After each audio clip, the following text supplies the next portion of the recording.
पूछे खोर खोर बतिया ढीला ढाला कैसे भई नैहर के थतिया। अरे बड़ा गजन भये दादा। पियावा जितेंद्र पूछे खोर खोर बतिया ढीला ढाला कैसे भई नैहर के थतिया। राम परवेश पर सकू करेला नजर गड़ैले बा। राम परवेश पर सकू करेला नजर गड़ैले बा।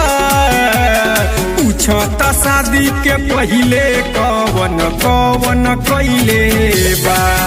अरे पूछता शादी के पहिले कवन कवन कैले बा।